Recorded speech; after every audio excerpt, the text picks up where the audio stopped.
Tout a commencé le 15 octobre 2018. À 7h12 du matin, le service 911 de la ville de Port Blossom reçut un appel. Pour le répartiteur qui prit l'appel, c'était un incident matinal standard. Une mère inquiète, en avance, signalait que sa fille de 17 ans, Elara, n'était pas rentrée passer la nuit à la maison. La veille, elle était partie à une fête de l'école et n'avait plus donné signe de vie depuis. Dans le système, l'affaire reçut une mention routinière. Adolescente, fugueuse, potentielle. De telles histoires arrivaient constamment. Et à ce moment-là, personne ne pouvait supposer ce que cela allait devenir. Selon le protocole standard, une voiture de patrouille fut envoyée à l'adresse de la famille Vance. La tâche de l'officier était simple, interroger la mère et fixer les détails. Mais ce qu'il vit dans la chambre d'Elara annula immédiatement la version la plus simple et évidente. Sur la table était posé son portefeuille, à l'intérieur, de l'argent liquide et des cartes bancaires. Dans le tiroir, son passeport. Et près de la porte se trouvait un sac préparé avec lequel elle devait aller à l'école le matin. Un adolescent qui décide de fuir de chez lui emporte précisément ses objets en premier lieu. La conclusion était évidente, Elara n'avait pas fui. Elle comptait rentrer à la maison. À ce moment même, l'affaire changea de statut et fut transmise au département d'enquête. Et leur travail commença par le seul endroit logique où Elara avait été vue pour la dernière fois. Cette fameuse fête de l'école. Pour passer de la chambre aux listes de la fête, il fallait d'abord fixer le « monde normal », cet arrière-plan sur lequel la disparition d'Elara cessait de ressembler à une erreur d'itinéraire et devenait un événement sortant de l'ordre habituel. Cet arrière-plan est simple. Une petite ville côtière, une école, un emploi du temps clair et des rôles compréhensibles. Port Blossom, un nœud tranquille sur la côte de Colombie-Britannique. Population 4 985 personnes selon le registre municipal. Une rue avec la poste, un port avec des bateaux de pêche, un commissariat de police où on connaît les noms des officiers de service par les plaques sur les portes, les statistiques criminelles annuelles, un minimum d'épisodes graves, principalement de petits vols et des conflits domestiques. Pour les habitants, c'est un endroit où on entend grincer les amarres le matin, où les enfants vont à l'école à pied et où les étrangers sont visibles de tous. La sécurité ici n'est pas un sujet de dispute, elle est intégrée au quotidien, comme l'horaire de bus vers la ville voisine. L'école, Port Blossom High, la seule école secondaire, 312 élèves.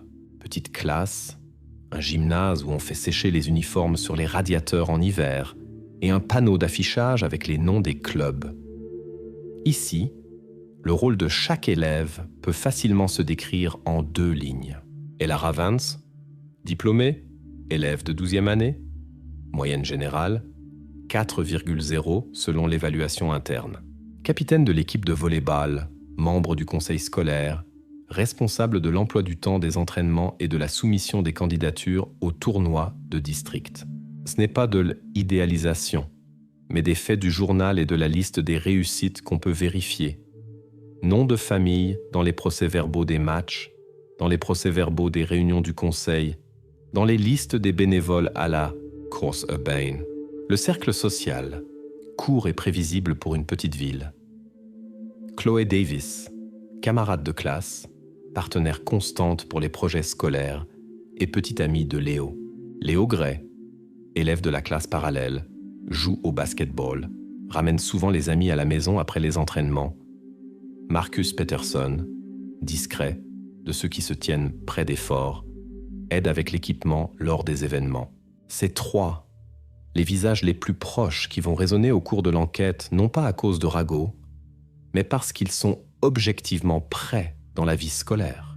Encore un détail fixable, 2 semaines avant la disparition. Rupture des relations avec Caleb Reed.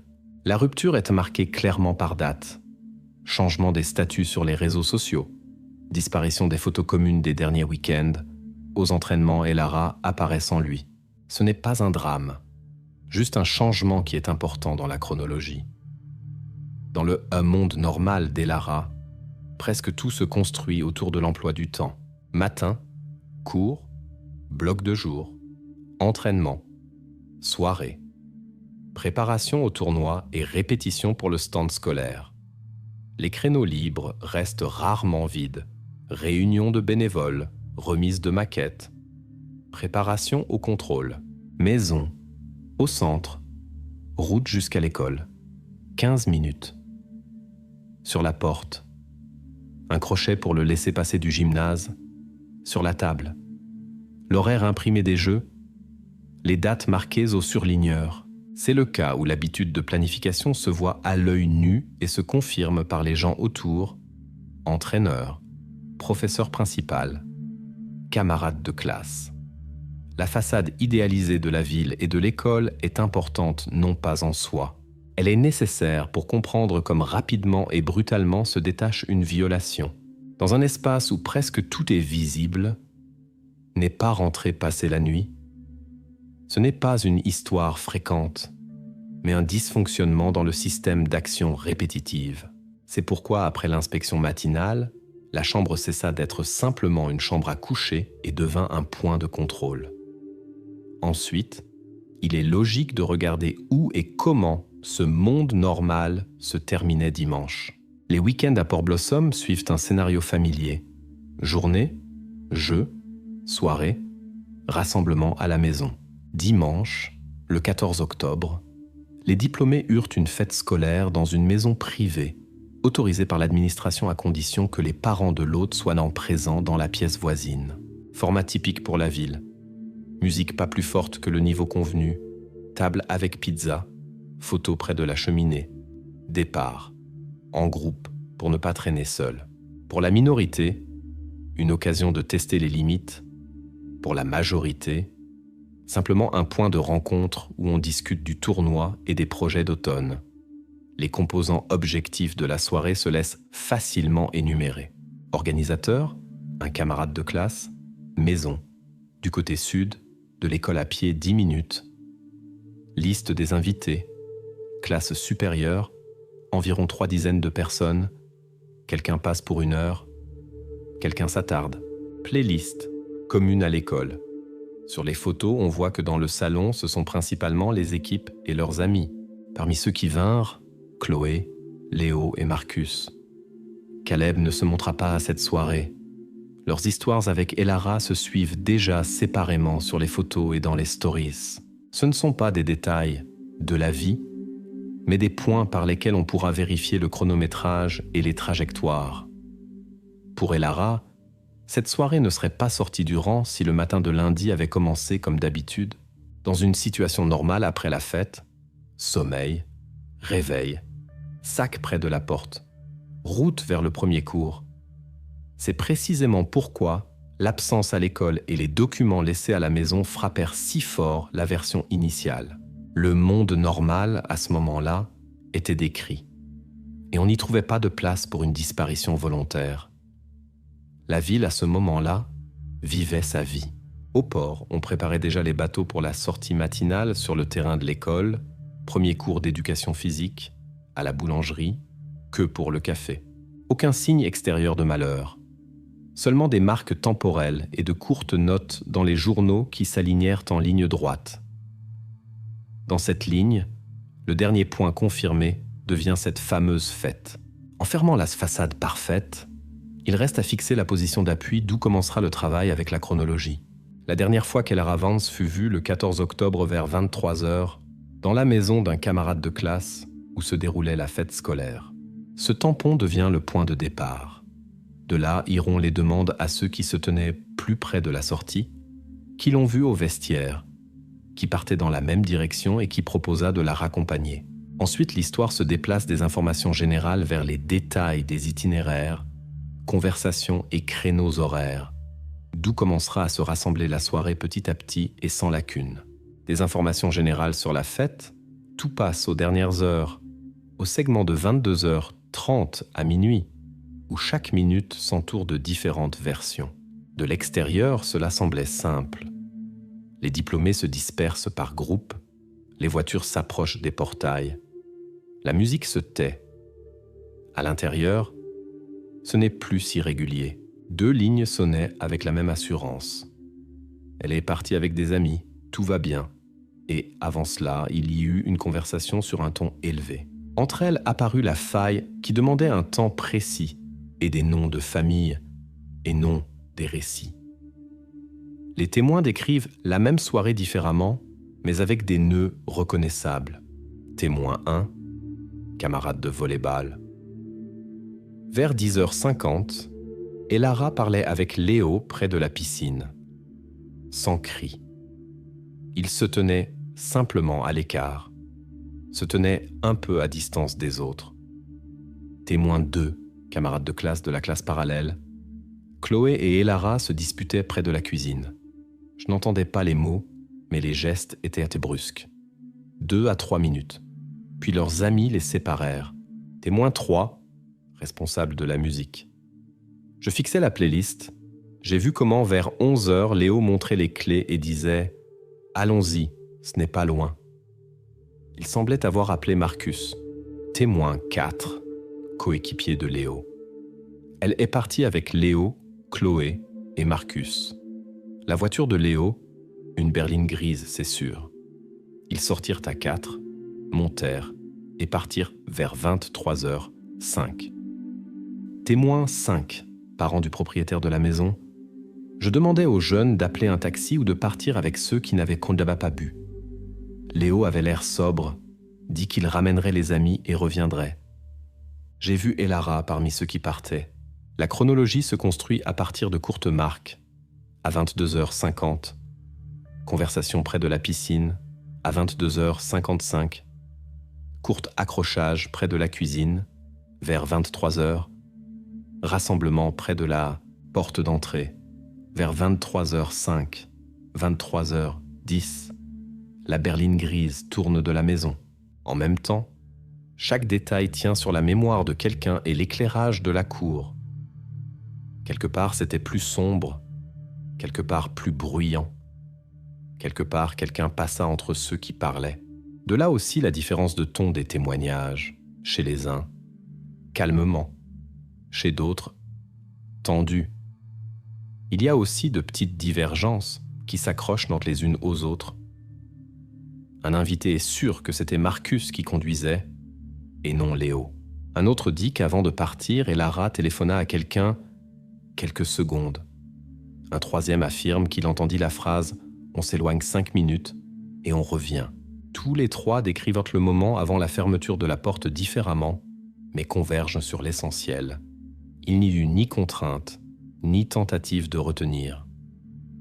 Elara allait vers la sortie elle-même, à côté, 3 visages familiers. Sur ce fond, un détail est particulièrement remarquable. Personne ne vit Elara prendre un vêtement d'extérieur au vestiaire. Pour la mi-octobre, c'est étrange, mais pas impossible. De la maison à la voiture quelques pas, dans la cour il fait chaud des gens et de la lumière.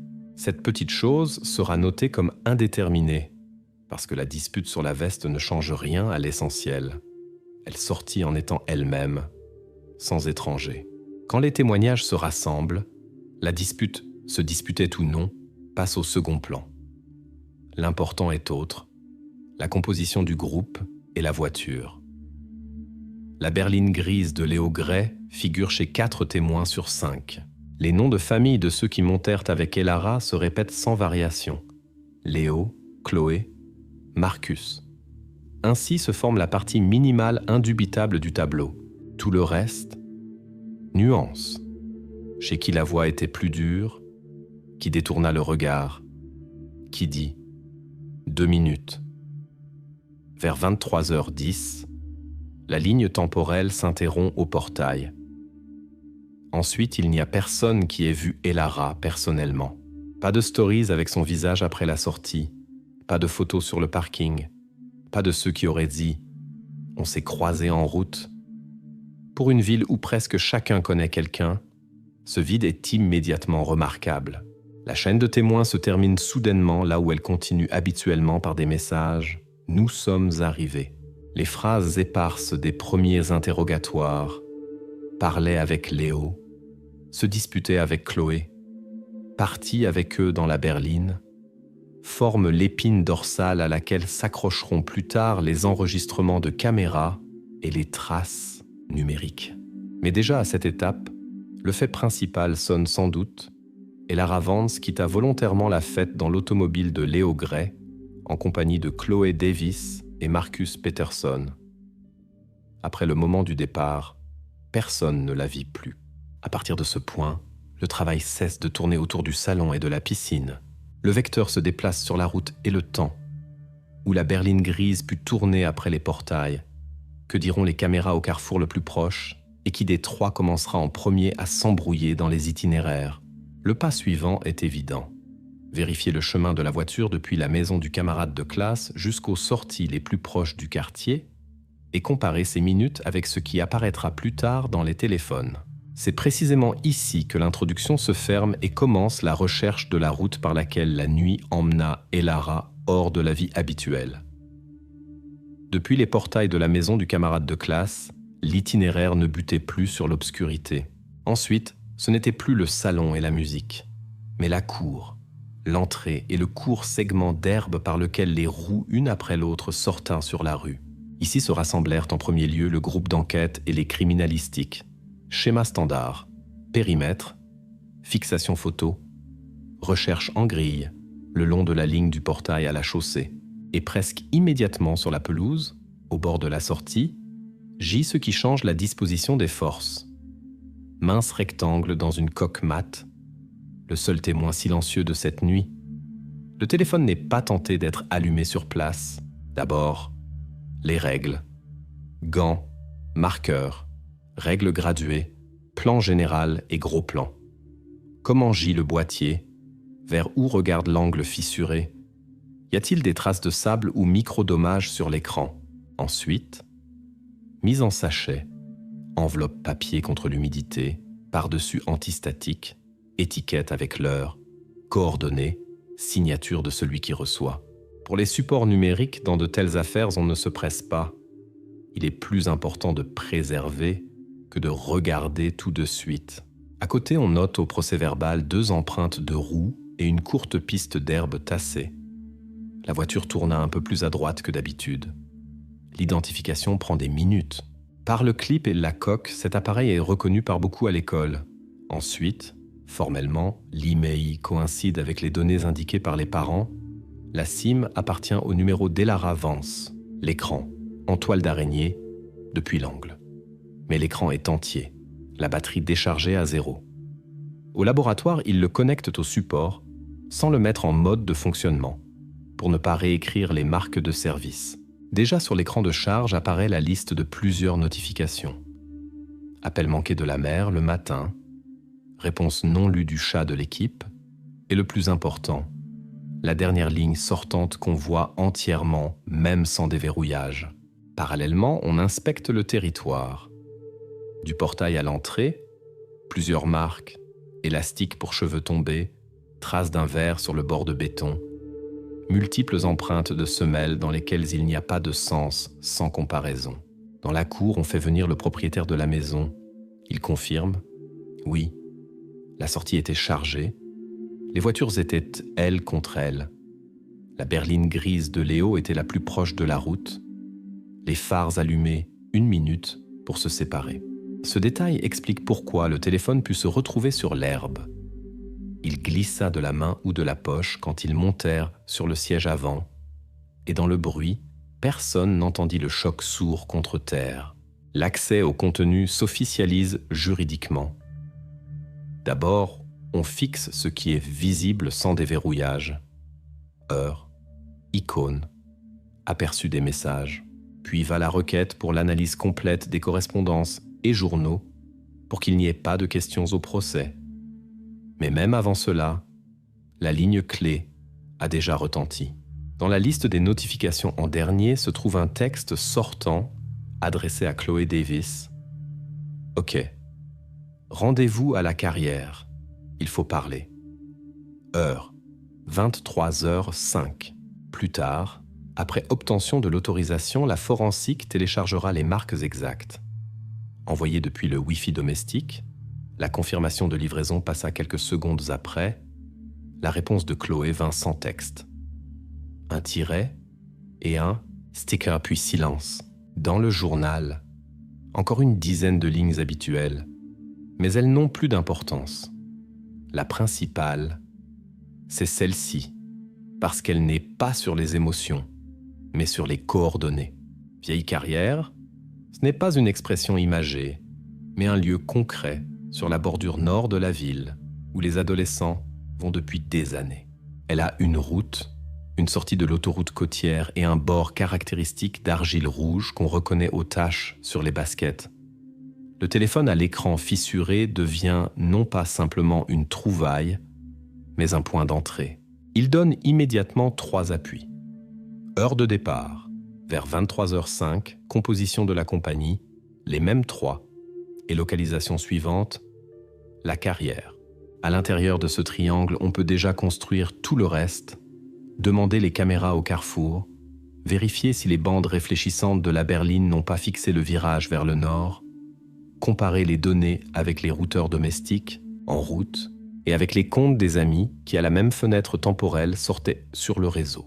Vers le soir de ce même jour, la direction de l'enquête cesse d'être floue. De où elle pouvait être, il reste.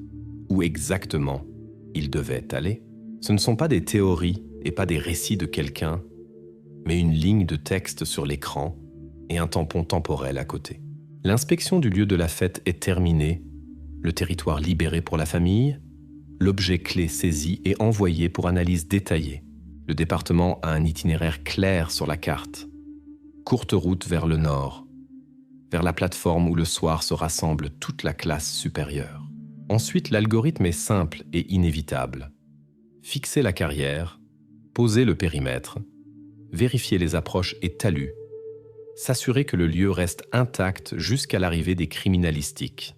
Le chapitre suivant commencera là, sur la plateforme qui pendant de nombreuses années fut territoire adolescent et maintenant devient scène pour le travail des adultes. Mais avant de sortir à la carrière et tirer les rubans sur le périmètre, les enquêteurs ferment le point le plus simple. Dans de telles histoires, il apparaît toujours en premier. L'ex-petit ami. La ville discute encore de berline grise et départ tardif, et au département, on prononce déjà le nom de famille familier, Caleb Reed. Leur couple finit 2 semaines avant cela. Raison, jalousie, courte dispute après les entraînements, irritation dans les correspondances. Rien d'exceptionnel pour la classe de terminale, mais suffisant pour que dans la tête se forme une image primitive. Vexation, impulsion, rencontre dans l'obscurité. Pour les rumeurs, version pratique. Pour l'affaire, seulement marque de départ. Caleb vient avec ses parents. Ne fais pas le fier, ne joue pas au muet. Dis simplement, ce soir-là, il n'était pas en ville. Dîner familial au-delà de la route, grande table, félicitations à une parente. Ils partirent 12 personnes d'un coup, rentrèrent tard. Ils nomment le restaurant, l'heure de réservation, demandent qu'on regarde les reçus.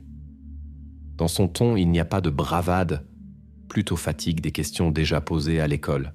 Ensuite, travaillant non pas la dramaturgie, mais les petites choses vérifiables.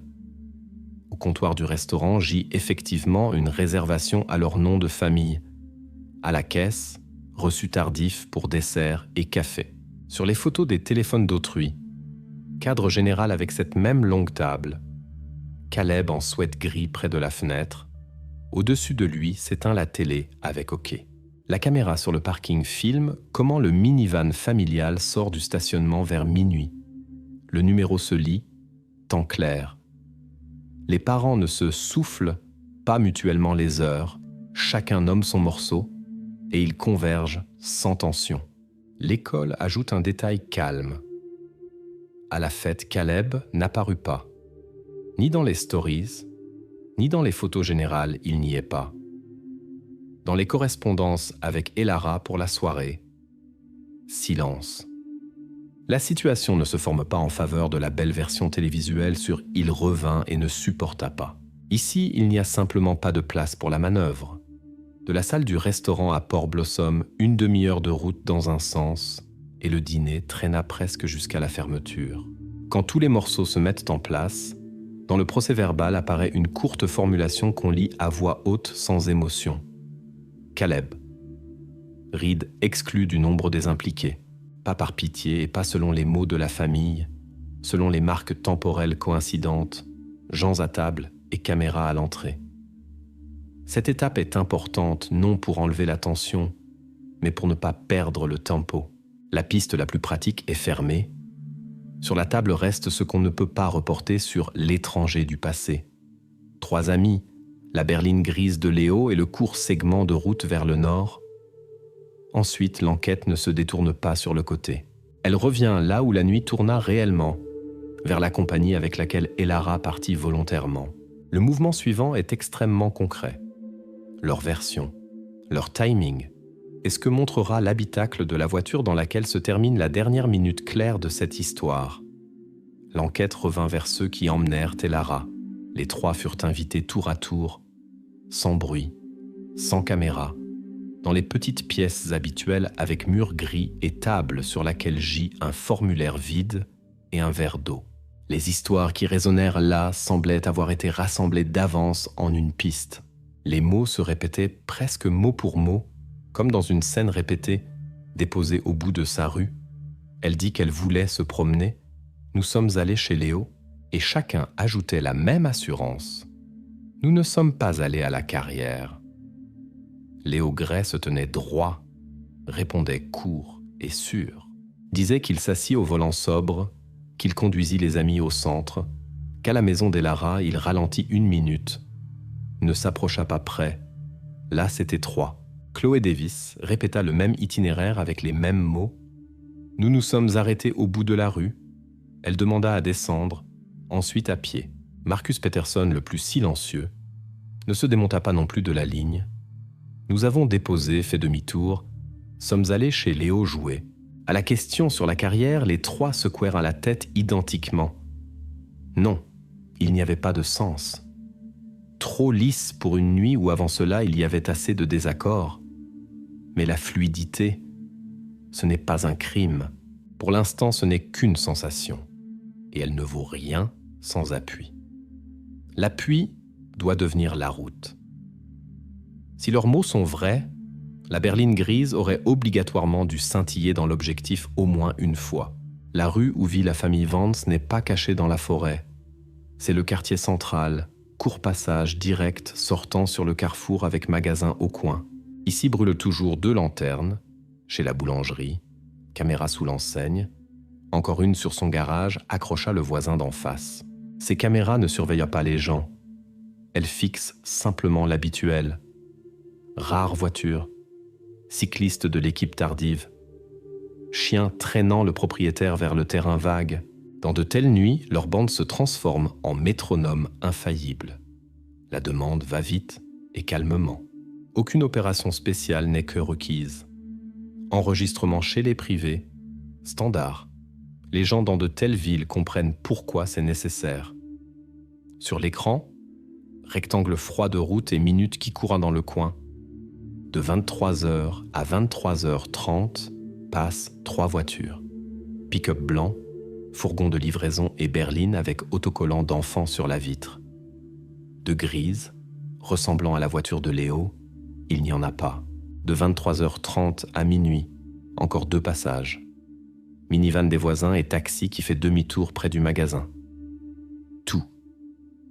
Ni arrêt au bout de la rue, ni courte flash des phares du côté où c'est étroit. Vide là où par idée devait apparaître leur chemin. Pour la complétude, on regarde la 2e caméra, celle qui est au garage en face de la maison Vance. L'angle de vue capture précisément ce bout de rue auquel se référaient les 3. Bande d'asphalte, ombre de l'érable, clôture avec poteau blanc. L'intervalle de 23h à 1h du matin s'étend sans surprise. Rare passant, chat qui traversa le sentier, vers 0h12, passa un vélo avec lampe de poche. Pas de voiture. Jamais. Et ce n'est plus une sensation. C'est vide nu, froid du cadre dans lequel, selon les mots des jeunes, était un court feu d'arrêt et silhouette de filles sortant de voitures. Les versions des trois ressemblent maintenant à une copie transférée sur calque. Léo dit qu'il s'arrêta une seconde et n'éteignit pas le moteur. Le cadre décomposé par seconde, ce scintillement d'arrêt, devait tomber dans l'objectif, mais ne tomba pas. Chloé précise qu'elle ne se souvient pas de l'heure exacte, pas la peine de se presser. La ligne temporelle de la caméra ne laisse pas de place pour plus ou moins 10 minutes. Marcus essaie d'adoucir. Nous avons pu nous tromper dans les heures, mais pour une nuit avec chronologie, il a des formulations trop précises sur les jeux après chez Léo. La cohésion qui une minute avant semblait soignée devient maintenant grincement. Trop régulier, là où la route bute sur un cadre vide. Cette incohérence a des conséquences simples. Si Elara ne fut pas déposée au bout de sa rue, alors le récit sur « Ensuite nous sommes allés chez Léo » demande aussi vérification. La ligne, maison, demi-tour, PlayStation, craque immédiatement en 3 endroits.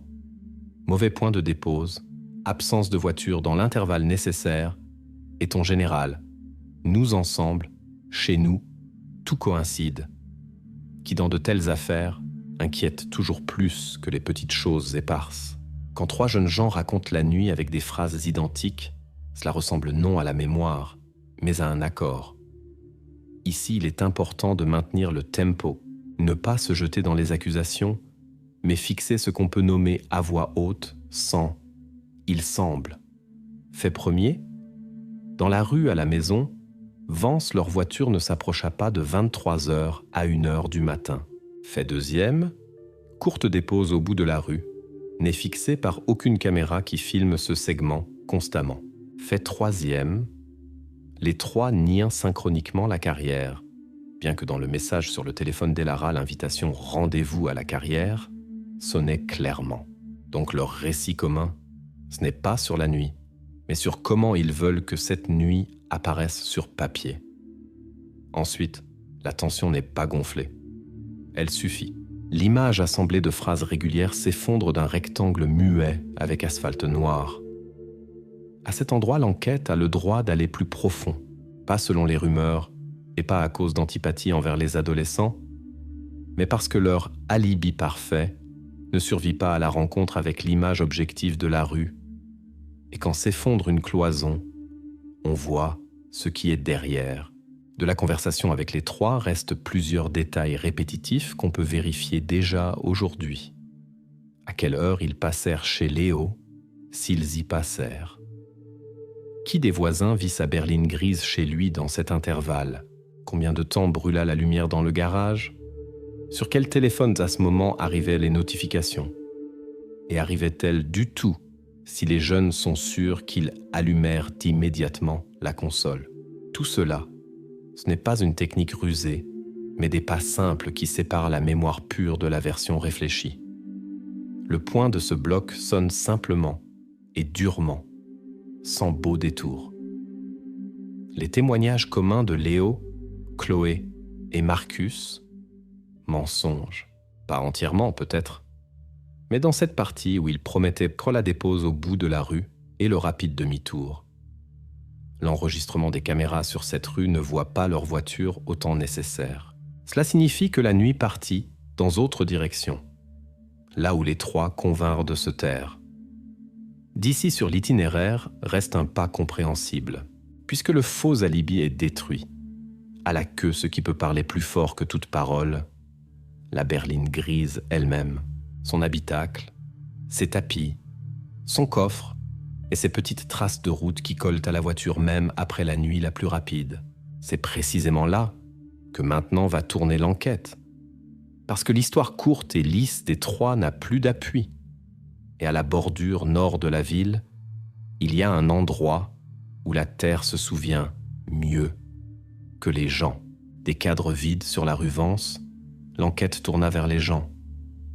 Et ici, le trio parla non pas avec des mots, mais avec des actes. En apparence, petites choses, séparément des vétilles, ensemble. Une ligne inquiétante. Tout ce qu'on peut essuyer, cacher ou éteindre s'essuie, se cache et s'éteint hâtivement. Le premier se signala Léo. Le matin du 16 octobre, sa berline est vue au box de detailing, pas un lavage rapide, mais nettoyage chimique complet de l'habitacle et du coffre.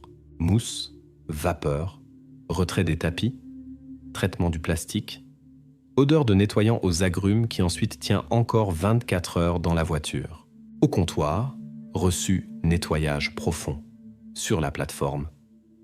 Il attend, marche en rond, ne s'éloigne pas d'un pas. On peut inventer n'importe quel motif. Saleté après le week-end. Je me prépare à vendre. Mais le temps pour tel pédantisme est choisi trop près de la nuit sur laquelle ils ont déjà menti tous les trois. Chloé part dans l'ombre numérique. Le soir de ce même jour, sa page sur le réseau social disparaît. Pas une pause, pas un profil fermé, suppression. Disparaissent les stories, correspondances, photos du dernier mois. Pour une personne qui postait un jour sur deux, c'est une rupture brutale. On peut appeler cela nerf. On peut fatigue de l'attention. Mais dans le contexte du mensonge sur déposer et parti, le geste ressemble à une tentative de couper les queues. Marcus se fige. Les parents disent simplement « ne sort presque pas de sa chambre ». À l'école, il communique qu'il est un peu malade. Dans la section n'apparaît pas, décroche le téléphone une fois sur deux. Le soir, lumière à la fenêtre jusqu'à tard dans la nuit. Et ce n'est pas protestation et pas pause. C'est cette peur lourde, immobile, quand tout mot semble superflu. Aucun de ces détails ne prouve à lui seul la culpabilité. On lave les voitures. On supprime les comptes. Les adolescents s'enferment chez eux quand le monde s'effondre. Mais dans cette histoire, il y a déjà un mensonge établi sur bout de rue.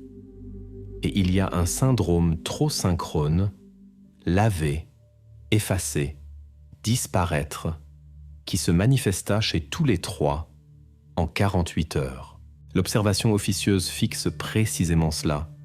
Pas des rencontres secrètes, pas des paquets énigmatiques, mais le rythme des actions après la nuit. Léo récure la voiture jusqu'au plastique, Chloé sort du réseau, Marcus part dans le silence, comme si chacun répondait par sa part à la même peur, que de leur soirée commune reste une trace. Pour l'enquêteur, cela suffit non pas pour de bruyantes conclusions, mais pour l'étape légale suivante. Il y a incohérence confirmée avec les caméras. Il y a comportement qui ressemble à enlever, précipiter. Ces deux bases convergent en une décision. Soumettre requête pour perquisition de la berline grise de Léo Gray, précisément cette voiture où s'interrompt la dernière minute claire. C'est précisément là que maintenant doit jaisir la réponse qui ne s'efface ni par mousse, ni par vapeur. L'ordonnance signée et la berline grise de Léo est menée sous les lampes dans un box fermé. Ça sent la chimie fraîche. Le plastique brille comme neuf. Tout selon les règles, ruban sur le périmètre, photos sous tous angles, numéros, kilométrage, traces sur les poignées. Les criminalistiques travaillent sans hâte. D'abord, l'habitacle, poche des portes, niche sous l'autoradio, espace sous les sièges. Ensuite, le coffre, cadre général, règles graduées, feuilles propres sous les échantillons. La voiture semble tout juste sortie de vitrine, et de cela la tension ne fait que croître. Si quelque chose resta après le detailing, ce sera miettes, poussière, ce qui s'accroche profondément et ne part ni par vapeur, ni par mousse. Première prise, sur le bord de l'ouverture du coffre, mince bande de poussière roussâtre. Elle est prélevée avec ruban adhésif, empaquetée dans sachet marqué. Dans la niche gauche, près du cric, 2 grains de terre, comme si quelqu'un frappa le bord d'une boîte et chassa plus loin. Ils sont pris séparément. Le plastique est essuyé avec tampon ouaté. Sur l'un, restent traces à peine visibles. Selon les documents, c'est simplement microparticules de matériaux de type sol, sans bruyante conclusion. Mais ceux qui vivent à Port Blossom savent. Telle teinte colle le plus souvent aux chaussures à la bordure nord, là où est la vieille carrière. Ensuite, les tapis du conducteur, retirés, retournés, tapés par le dos du couteau, s'éparpillent, menus saletés, enfoncés dans le feutre. Elle laisse ramasser au pinceau dans plateau. Du passager, propre, inhabituellement propre, comme s'il fût lavé 2 fois. On note cela au procès-verbal et on va plus loin. Rangée arrière semble vide, mais règle simple. Tout ce qui peut se soulever, on soulève. Le tapis se soulève par le bord et le silence du box se fêle d'un court son métallique, comme gouttes sur verre. Sous le caoutchouc, sur le plastique côtelé, gît petite chose, collée avec la poussière. On ne la saisit pas avec les doigts. D'abord cadre, angle, échelle. Puis pince à épiler. Sur la paume du criminaliste, croissant argenté de la taille de l'ongle du pouce. Sur l'oreille, trace sombre, comme d'une chaînette qui longtemps frotta contre le métal. Le pendentif semble simple, pas de ceux qu'on met dans la boîte à gants, porte-bonheur, tel se porte au cou, chaque jour, jusqu'à ce qu'il semble parti de la peau. À côté, on fixe encore 2 traits. Premier, dans la fente sous la fixation, on aperçoit mince brin de cheveux. Il est retiré avec micro-pince et empaqueté séparément. Deuxième, sur le pendentif même, égratignure à peine visible en forme de lettre S, pas ornement, mais marque accidentelle par laquelle les proches reconnaissent leurs choses sans mots. Aucun commentaire à voix haute, seulement numéro de paquet et signature. Mais l'air dans le box change. Jusqu'ici, tout était sur poussière et fibres, et maintenant sur la table gît objet qui a propriétaire et histoire. Le coffre se ferme, l'habitacle se couvre de film. Le trouver est déjà plus important que le nettoyage. Selon la procédure, le pendentif passe par photo, marquage et coffre-fort. Dans le rapport apparaît courte ligne, découvert objet métallique, pendentif en forme de croissant, saisi. Elle suffit pour appeler cela non pas simplement trouvaille, mais point tournant. En ville, beaucoup virent au cou d'Elara tel contour, mince chaînette, arc clair sur la clavicule. Maintenant, ce contour gît sous les lampes dans sachet avec numéro. C'est la pièce à conviction numéro 1, discrète, légère, mais lourde par le sens. Le pendentif d'Elara se retrouva sous le tapis arrière de la voiture d'où, selon les mots des 3, elle fut déposée au bout de la rue. Ensuite, la chronologie cesse d'être parole d'autrui. Devant, vérification avec la famille, microparticules du coffre et route vers le nord, vers terre de même teinte où la fine poussière colle à mort. La vérification avec la famille passe sans pathos. Petit cabinet, sachet transparent sur la table, lumière d'en haut. La mère regarde non pas le numéro de la pièce, mais l'égratignure. C'est le sien, dit calmement. Le père ajoute détails qu'on ne connaît qu'à la maison. Le croissant fut égratigné par la fermeture éclair du sac à dos. L'égratignure ressemble à la lettre S. Le pendentif qu'Elara n'enlevait ni pour les entraînements, ni pour les voyages, revient dans l'affaire comme chose personnelle, reconnaissable, et non pas simplement métal du coffre. Parallèlement va conversation tout à fait autre, sans émotion et odeur. Les sachets avec poussière du coffre et du tapis conducteur se posent près des échantillons témoins pris sur le bord de la carrière nord. Le laboratoire ne cherche pas traces mystérieuses, il compare teinte, structure et composition. Le résultat sonne sèchement et régulièrement. Les microparticules sont identiques par ensemble de minéraux et impuretés de l'argile rouge qui se rencontrent à la carrière abandonnée au nord de Port Blossom. Pour les habitants, c'est simplement couleur de terre sur les baskets. Pour l'affaire, adresse géographique. 2 flux convergent presque simultanément. La famille confirme le pendentif. La géologie indique point sur la carte. Et ce même jour arrive ce qui brise définitivement le itinéraire jusqu'au bout de la rue. Les opérateurs de réseau cellulaire transmettent les logs.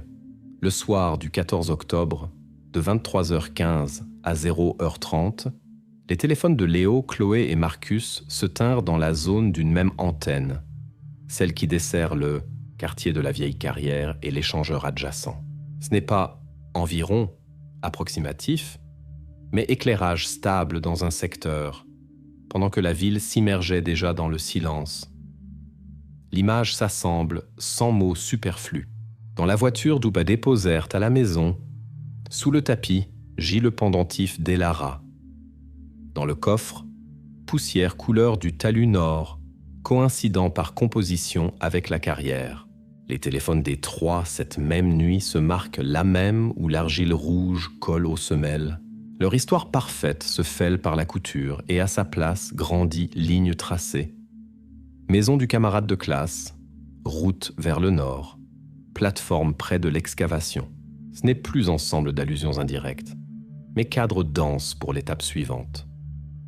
Les convocations pour interrogatoire répétées partent au trio et sur la carte se fixe nouveau point de travail, carrière et approche vers elle.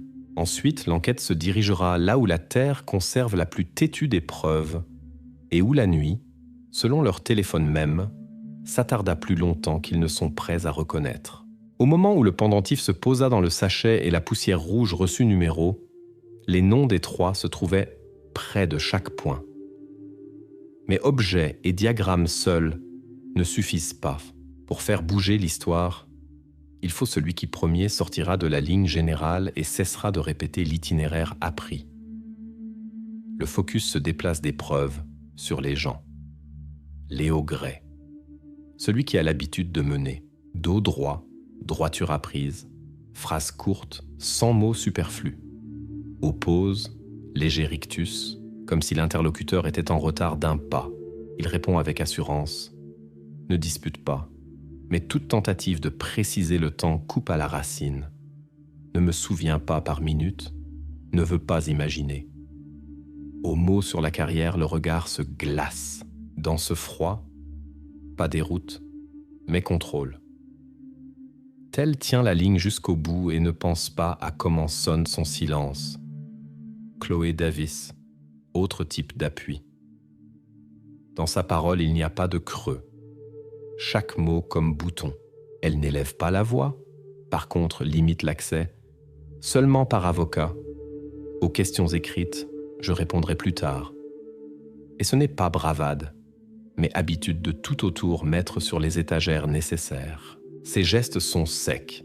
Les doigts tiennent le téléphone même quand il est bloqué, comme si un contact en arrière ramènerait la vie habituelle.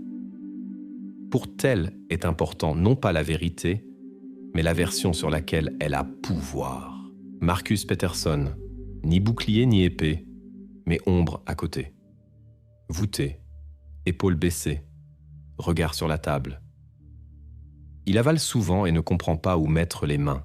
À la simple demande de raconter la soirée fait inspiration, comme avant la piscine, et se brise sur « Les phrases restent coincées, les mots se mélangent, les intonations sont en retard. En lui, il n'y a pas de défi, seulement lourdeur avec laquelle les adolescents parfois sortent après mauvaise nouvelle. Tel tient tant qu'il y a des forts prêts, et s'effrite quand il reste seul. Les notes psychologiques dans l'affaire sont courtes, mais cela suffit pour la tactique. Le leader bute, le contrôleur se ferme, le mené se noie dans sa propre pose. Et encore il y a ce que le trio ne peut plus expliquer. Pendentif sous le tapis, argile dans le coffre, éclairage des téléphones dans un secteur près de la carrière. Ces trois lignes frappent le récit commun de différents côtés et rendent le mur comme un fragile. La décision se prend sans mots bruyants. D'abord, on isole. On sépare dans différentes pièces, chez chacun, sa table, ses heures au mur, son silence. Aucun croisement dans le couloir, aucun regard à travers la vitre, aucun cours. On tient.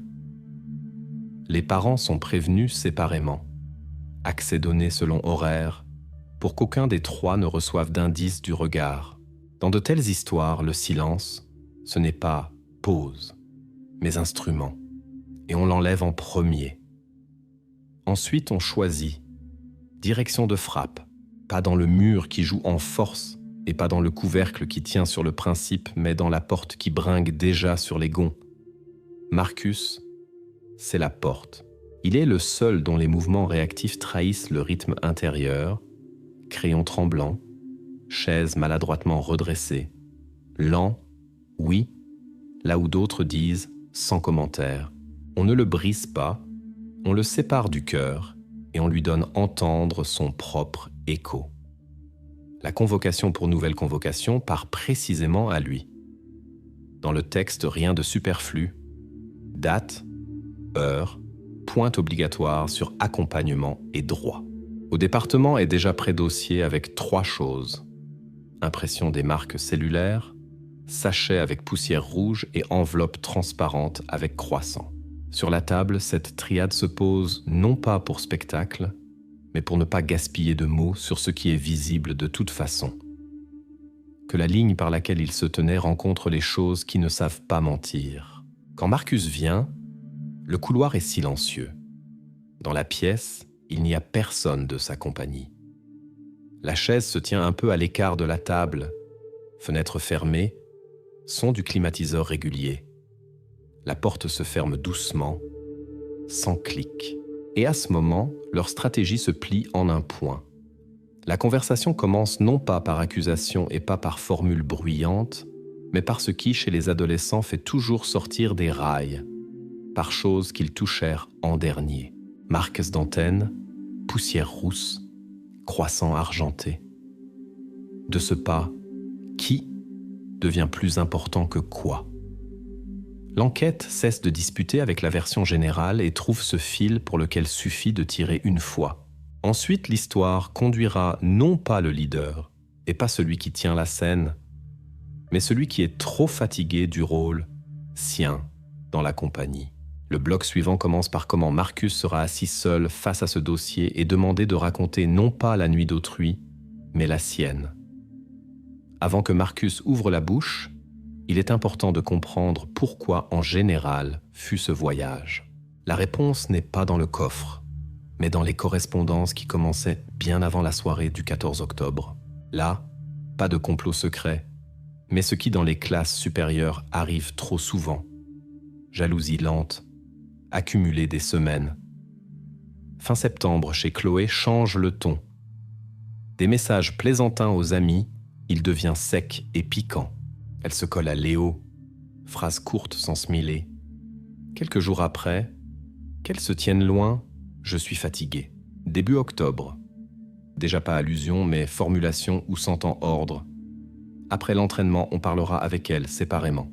Sur ce fond disparaissent les photos communes, les likes sous les posts d'Elara se coupent à 0, et dans les chats communs, Chloé cesse de la marquer par nom, remplaçant par « elle ». Ce n'est pas criminalistique. Ces refroidissements quotidiens que tous autour sentent plutôt qu'ils ne prononcent à voix haute. Dans les dialogues privés, Chloé répète la même chose.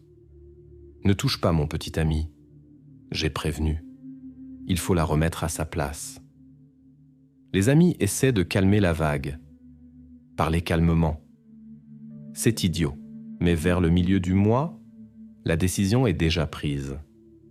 2 jours avant la fête, Chloé écrit à Léo « Après, on part séparément, il faut fermer le sujet. » Et le jour de la disparition, vers 10h du soir, court ensemble de mots sans émotion à Elara. « Rendez-vous à la carrière. Il faut parler. » Cette même phrase qui ensuite apparaîtra sur l'écran du téléphone trouvé. Cette rétrospective enlève l'auréole de mystère. Le voyage ne fut pas cercle accidentel par la ville nocturne. Ce fut initiative de Chloé, mener la conversation hors du salon bruyant, là où personne ne dérangerait. Léo, on protège les siens, il conduira. Marcus, on n'abandonne pas les siens, il suivra. Point de destination choisi pas pour la romance de la vue sur l'eau, mais pour le silence où les mots ne butent pas dans les oreilles à d'autrui. Le motif est établi. Pas dessein rapace et pas chasse de quelqu'un dans l'obscurité, mais orgueil touché, désir d'humilier et montrer les limites. À partir de ce moment, l'enquête cesse de chercher l'inconnu sur le bas-côté et remet le focus sur ces trois qui montèrent dans la berline. Ensuite, confrontation directe de cette version avec ce qui arriva au bord de l'excavation et conversation avec celui qui est déjà prêt à se détacher de sa phrase apprise. La conversation à laquelle menèrent Pendentif et Argile commence sans prélude. Marcus est assis seul. Porte se ferme doucement sur la table. Verre d'eau et formulaire propre. L'enquêteur ne presse pas de la voix, presse du rythme, sort un par un les objets, comme briques dans mur. En premier va l'impression des itinéraires, bout de rue et vide, pas confirmé par caméra. Marcus hoche et dit « Ne me souviens pas ». Suivent, cliché d'écran des antennes cellulaires, temps 23h15, 0h30, un secteur près de la carrière. Il répète « Coïncidence ». Sur la table se pose sachet avec poussière rousse. À côté, photo du coffre. Nous ne... Le mot s'éteint. Les doigts tripotent le bord du verre. Le tempo croît. Dans chaque nom, s'entend en écho le nom précédent. Et les pauses deviennent plus longues. Au troisième tour de questions, Marcus part du regard dans le coin, serre les genoux, les lèvres blanchissent. Il se tient à la piste apprise. Mais elle ne coïncide plus avec ce qui gît devant lui. L'enquêteur ne dispute pas. Il coupe simplement l'air de l'histoire dans laquelle il n'y a plus de quoi respirer. Le geste final est impassible. Sur la table se pose sachet scellé transparent. Dedans, croissant argenté. Marque sur l'oreille, égratignure en forme de lettre S visible à travers le plastique, comme mince arc coupé.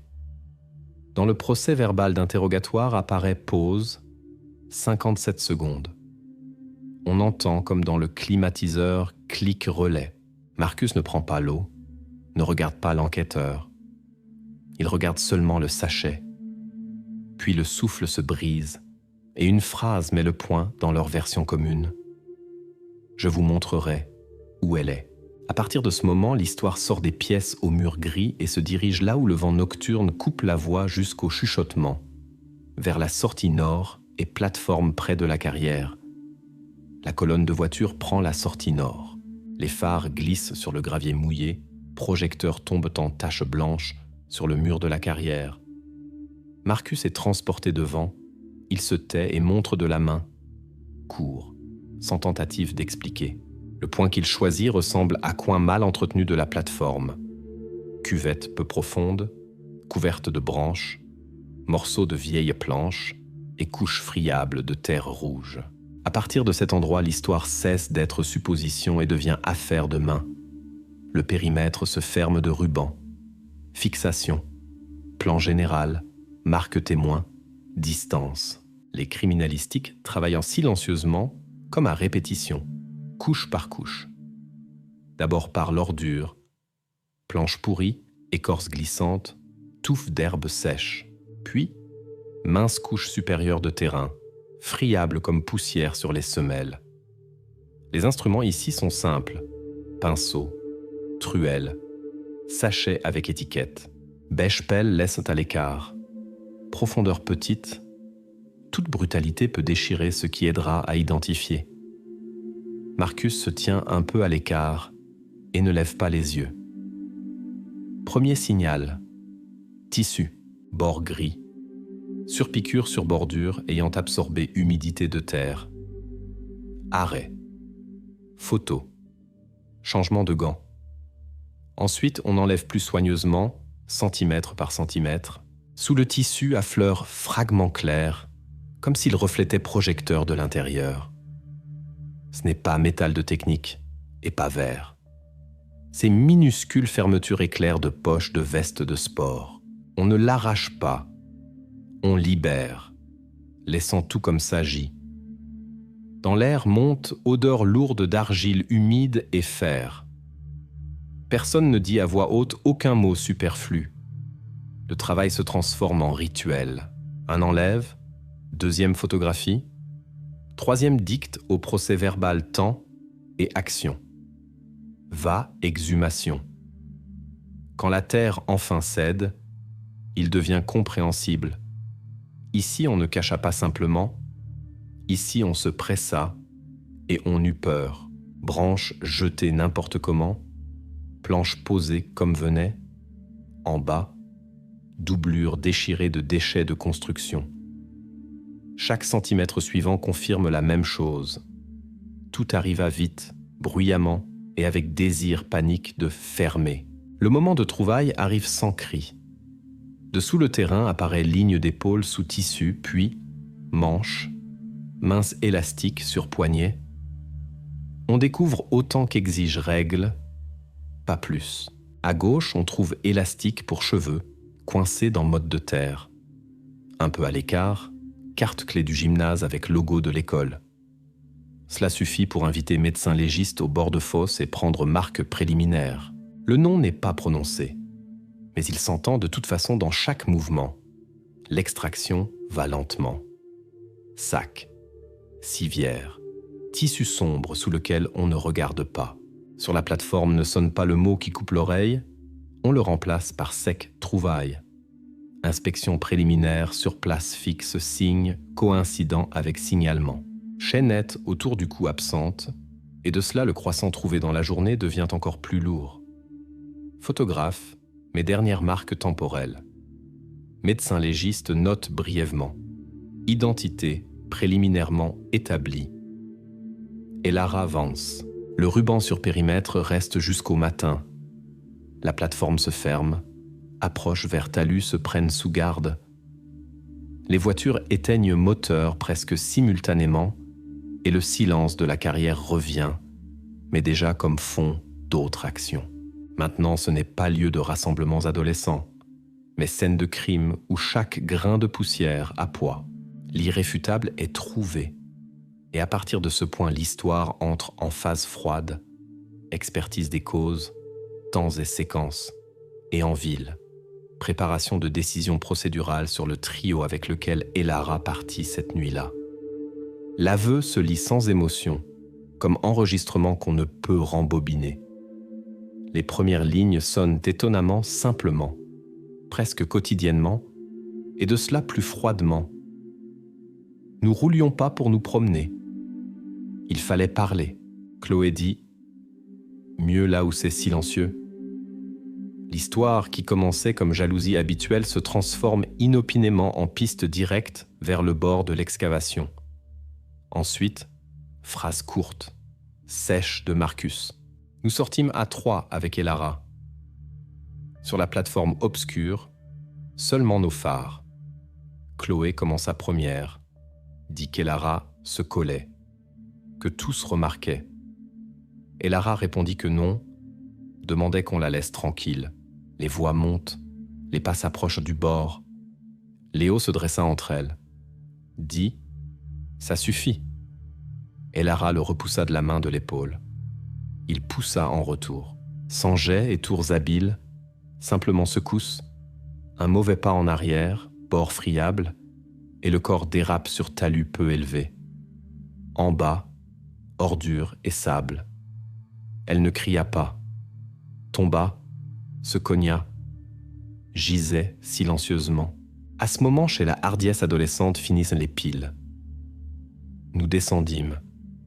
Chloé la secouait par la manche. Léo tâtait le poignet et dit « Pas de pouls. On va nous enfermer. Il faut la cacher. » Chez Marcus, la voix trembla précisément sur cette phrase. Ensuite, panique dans laquelle on n'entend que sourd, plus vite, planches de vieille à palettes, branches, terre friable qu'on saisit avec les paumes, aucune pelle, tout ce qui est sous les pieds. Nous couvrions par-dessus comme nous pouvions. Léo disait « Il faut que personne ne trouve ». Chloé portait branche, Marcus raclait terrain qui s'effritait. Il me semblait que j'entendais bruissement. Léo dit « Tu as cru ». Ils revinrent à la voiture et partirent. Nous convînmes de nous taire. Dîmes que nous l'avions déposé à la maison, Dans l'aveu, il n'y a pas de grands mots et gestes dramatiques, seulement menu mécanique de la peur. Téléphone d'empoche vibrait, nous ne répondions pas. Main sentait la terre. Dans coffre jetâmes planche, puis la jetâmes. Marcus dit cela régulièrement, comme si chaque mot il se le disait déjà des centaines de fois avant le cabinet. Mais le procès verbal, ce n'est pas seulement sa voix. À côté, j'y conclusion du médecin légiste, et elle sonne comme sentence à tout ce qu'ils tentèrent de justifier. Traumatisme de chute, pas critique. Fractures incompatibles avec la vie, il n'y en a pas. Ligne principale, cause de mort, asphyxie. D'envoi respiratoire et poumons découvertes particules de terre et menu sable. Cela signifie une chose. Quand les jeunes fermaient fosse avec branches et terrain friables, Elara respirait encore. Elle ne mourut pas de chute. Sa vie s'interrompit déjà sous couche de cette même poussière rouge qui ensuite se retrouvera sur tapis dans la voiture. C'est précisément ici que l'histoire cesse définitivement d'être mystère de disparition et devient chaîne de décisions pour lesquelles il faudra répondre. Marcus signe l'aveu. Dans l'affaire apparaît séquence exacte. Dispute au bord, poussée, chute, panique, tentative de cacher, départ. Tout converge. Pendentif sous tapis, terrain dans coffre, log d'antenne près de carrière, devant, étapes formelles qui dans de tels cas sont inévitables. Arrestation, formulation d'accusation et procès où chaque mot de cet aveu servira de base à sentence. De l'aveu de Marcus ensuite, il reste de plier la nuit en ligne droite, sans émotion, avec minutes et lieux. Cette ligne commence à la porte de la maison du camarade de classe et finit par fumer au-dessus du tonneau près du garage de Léo. 23h05, départ de la fête. Berline grise tourne des portails.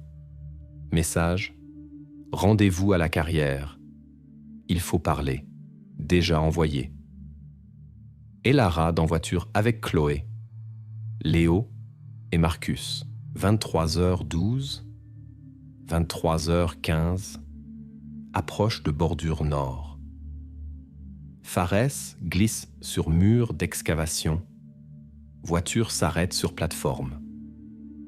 Téléphone des trois se fixe dans secteur d'antenne près de carrière. 23h20, 23h25. Conversation se transfère au bord. Mots courts et durs, accusation de Chloé, tentative d'Elara de finir sujet. Léo se dresse entre elles. Un mouvement brusque, poussé.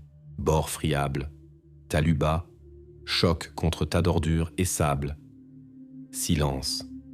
23h26, 23h35. Panique. Descente en bas. Vérifie poignet.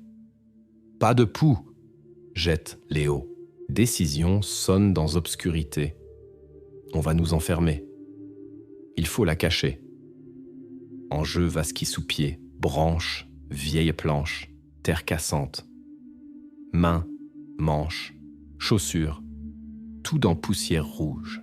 23h36, 23h45, ensevelissement. Mouvement maladroit, rapide. Désir de fermer à tout prix. Dans fausse reste-veste, élastique pour cheveux, carte-clé de gymnase. Par-dessus, branche n'importe comment. Chaînette au cou, déjà n'y est plus. 23h46, 0h, retour à voiture. Dans coffre, vol planche, tapis attrape même poussière rousse qui gît sur bord de plateforme. Accord, nous taisons. Dirons que nous avons déposé au bout de rue. 0h10, 0h30, départ de carrière. Même téléphone tiennent dans un secteur jusqu'au virage vers ville. Route vide, fenêtres entr'ouvertes, odeur de terre s'incruste dans tissu. 0h35, 0h45. Maison de Léo. Dans cour, Tonneau métallique. Veste et gants partent au feu. Plastique fond, tissu noirci, cendres balayées dans gravier. Eau du tuyau achève braise. Vêtements dans lesquels travaillèrent n'existent plus. La nuit finit par nettoyage de traces. Matin apporte tentative de fixer version, déposée à sa rue. Aller chez Léo jouer. Plus tard, detailing d'habitacle et coffre. Compte disparu de Chloé. Silence chez Marcus derrière porte fermée. Tous ces traits se posent par-dessus chronologie, mais ne l'effacent pas. Devant nous, pas accident mais séquence. D'invitation, parler à dispute, de poussée à chute, de panique à dissimulation. Marques temporelles, choses, log et aveux convergent en un. Après 23 heures, 5 sorts d'Elara se retrouva dans main de 3 et chacun fit son choix. Ligne finale de cette reconstruction courte et extrêmement claire. Après 0h45 trio convient légende unique pour police et s'y tient jusqu'aux premières incohérences. Fait de complot pour dissimulation établie. Étape suivante. Déjà pas sur minute, mais sur articles et degrés de responsabilité de chacun. Articles et délais résonnèrent dans salle du tribunal le 10 septembre 2019. Malgré l'âge, le trio fut jugé comme adulte à cause de gravité de l'acte et dissimulation consciente. Procureur tint ligne simplement, il savait qu'Elara pouvait être vivante, mais fermèrent fosse et partirent. Défense insistait sur panique, absence d'intention directe et chaîne d'erreurs d'enfant. Tribunal écouta parents, experts, lut aveu de Marcus et conclusion sur particules de terre d'envoi SPI d'awa respiratoire. Verdict fut court et froid. Léo Gray, coupable de meurtre au 2e degré. 20 ans de privation de liberté. CHLOE Davis, coupable d'homicide involontaire. 12 ans de privation de liberté. Marcus Peterson, coupable de complicité et dissimulation. 5 ans avec sursis pour collaboration complète avec enquête. Ainsi finit partie judiciaire de l'histoire. Après sentence à Port-Blossom, n'arriva pas silence auquel tous s'habituèrent. Tribunal ferma dossier, mais ne ferma conséquence. Sur sortie nord vers Vieille Carrière, posèrent blocs de béton, grillages et panneaux d'avertissement. 1 mois après Technique fut amené sur plateforme et on combla talus dangereux. Lieu de rassemblement adolescent se transforma en zone fermée où plus personne ne va le soir. Parents d'Elara créèrent Font en son nom. Bourse pour diplômés jouant volley-ball et petites subventions sur projets de sécurité dans écoles d'arrondissement. Dans gymnase Port Blossom High, fixèrent plaques métalliques avec date et son numéro sur maillot. 1 fois par an, équipe mène match mémoire, sans musique. Seulement on entend comme balle frappe parquet. Ville petit à petit reconstruisit habitude. Fêtes maintenant finissent plus tôt. Parents rencontrent plus souvent enfants aux portes. Itinéraire, en détour, ne sonne plus comme option normale. Mais une chose ne trouva jamais réponse, même quand sentences entrèrent en vigueur. Ce même seuil, seconde au bord, moment où 3 comprirent qu'elle respirait encore, resta dans divergence de témoignages. Ce vide ne ferme ni délai, ni plaque. Il vit simplement dans ville avec nom d'Elara Vance.